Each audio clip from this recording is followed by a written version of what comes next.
Hi, my name is Dr. Jay Shahangyan. I'm a board-certified pediatric dentist over at Scripps Pediatric Dentistry. Today I'm going to take you to a controversial topic, and it's fluoride. It's undoubtedly the most common question I get from parents in my practice, and that's, hey, Dr. J, what do you recommend about fluoride? Now, I have to admit there's so much misinformation out there. I'll try to simplify. Essentially, when we're talking about fluoride, we're pretty much talking about toothpaste. Now,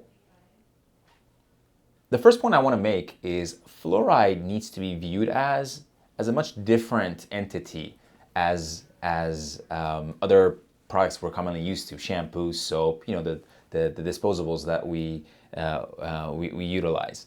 Now, fluoride and toothpaste is medication. And much like any other medication, if you use it in the appropriate manner, you can get some benefit. Appropriate manner, appropriate indication. And if you overutilize it, it can and it will be harmful. Now, quite frankly, I've found that at least in my patient base, the anxiety about fluoride is much higher than warranted. But nonetheless, fluoride needs to be treated much like any other medication. Just like we don't give Tylenol to our kids that is the same dosage as the ones that we take ourselves. Fluoride needs to be dosed and selected in the appropriate indication and in the appropriate dosage. Now, teeth can benefit from fluoride. That has been established very well with very well done research papers out there. Now, the question becomes its safety, and the dosing handles the issue of safety. Let me explain. So, when we're talking about toothpaste, we will commonly use a kid's toothpaste, and the brand itself is not that critical. But the common recommendations for dosing that we hear reference a pea size. So to illustrate, this right here is a pea size. Now, in my practice, my recommendation is to utilize a pea size for a child who is 6 years of age or older. Now, what does that mean? That means if a 6-year-old swallows the pea size of toothpaste twice a day, it won't be harmful to them because of the amount based on the child's weight. Now, a 6-year-old should be just fine spitting, but why use more than what we need? Because I have seen 6-year-olds who have the ability to spit, but their attention span may not be that well. They're brushing up. You walk into the bathroom and you say, "Hey, Johnny," and they turn around and they start talking. And you're like, "Wait, where's your toothpaste?" "Oh, I swallowed it." Seen it.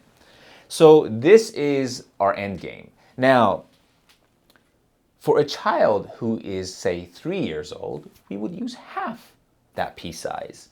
So that would equal something like this.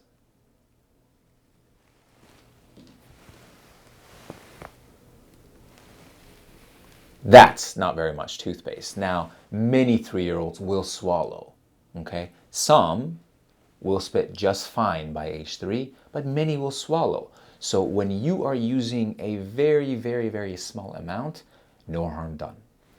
Now, what about that kid that you know for sure will swallow? Let's talk about a 1-year-old, right? They have plenty of teeth in there by the time that they're 1 year old. Most of them will.